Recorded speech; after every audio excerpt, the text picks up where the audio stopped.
langkah yang kita lakukan untuk menolong korban pada kecelakaan lalu lintas. Tahap pertama, danger. Pada tahap danger, yang perlu kita lakukan adalah memastikan kondisi aman, baik aman penolong, aman korban, maupun aman lingkungan sekitar. Pada tahap danger pula, kita harus melakukan perkenalan diri. Hal ini bertujuan untuk mencegah terjadinya mispersepsi dan miskomunikasi dengan orang-orang yang ada di sekitar korban. Sebelumnya perkenalkan, saya Herika dari SBH Poltekkes Kemenkes Yogyakarta. Apakah saya boleh menolong korban? Boleh. Tahap yang kedua adalah respon.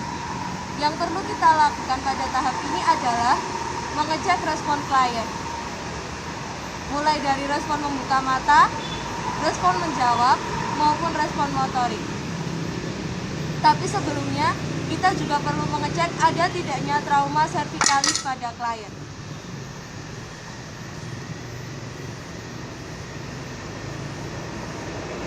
Tidak ada trauma servikalis, kita bisa melepaskan hal yang menghalangi dalam kita melakukan pertolongan.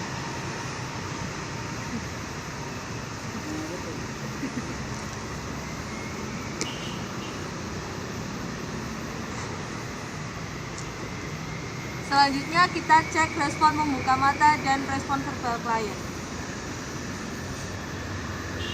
Pak, bangun. Pak, buka matanya, Pak. Pak, bangun. Apabila tidak terdapat respon saat membuka mata dan tidak ada respon verbal, kita lanjutkan dengan pemberian rangsang nyeri. Caranya dengan menekan bagian dada. Tetap tidak ada respon. Tahap yang ketiga adalah call for help atau meminta bantuan. Permisi Bapak Ibu, adakah yang bisa menelponkan ambulan karena ini pasien tidak ada respon? Tahap yang keempat adalah tahap mengecek sirkulasi. Pada pasien dewasa, kita lakukan dengan mengecek nadi karotis. Sedangkan pada anak-anak kita lakukan pengecekan pada nadi brachialis.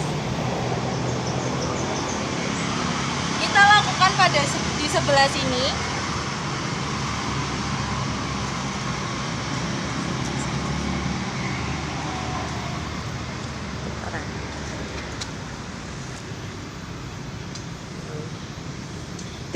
Tidak ada nadi. Pengecekan kita lakukan di sebelah sini. Mengapa tidak kita lakukan di sebelah sini? Karena ini akan menimbulkan persepsi pada orang-orang bahwa kita mencekik klien. Tahap yang kelima adalah mengecek airway. Karena tadi kita sudah mengecek tidak ada trauma servikalis, maka kita bisa mengecek airway dengan langkah head chin lift. Caranya, dahu kita tarik ke belakang, kemudian kita tarik dagu ke bawah.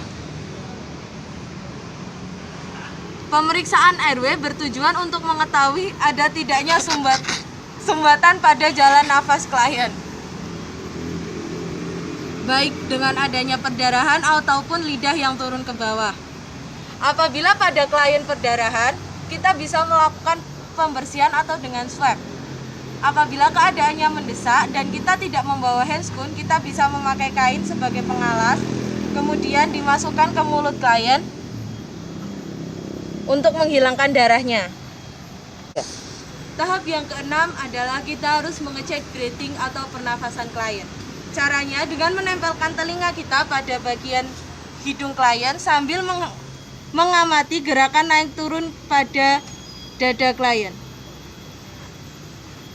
Tahap pemberian resusitasi jantung dan paru.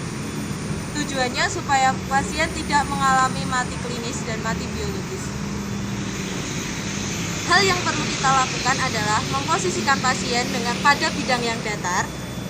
Selanjutnya kita memposisikan diri kita di samping klien.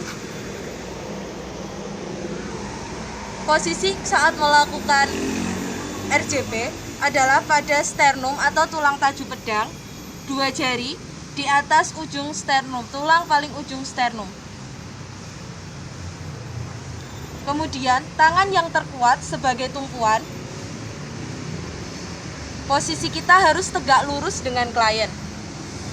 Tumpuan kita letakkan pada bahu supaya kita bisa memberi tekanan sedalam 5-6 cm.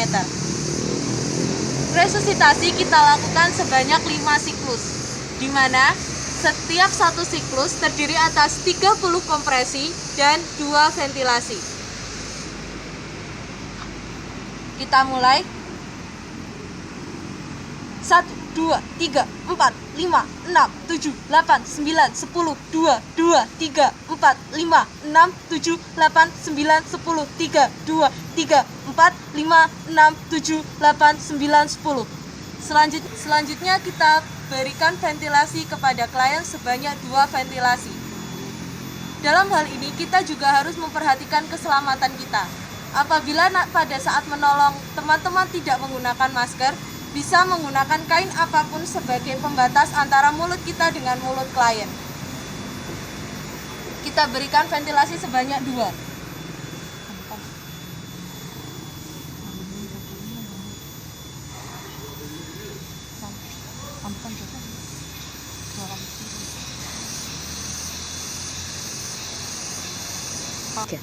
Untuk setelah kita lakukan kompresi dan ventilasi, kita cek ada tidaknya nadi pada klien.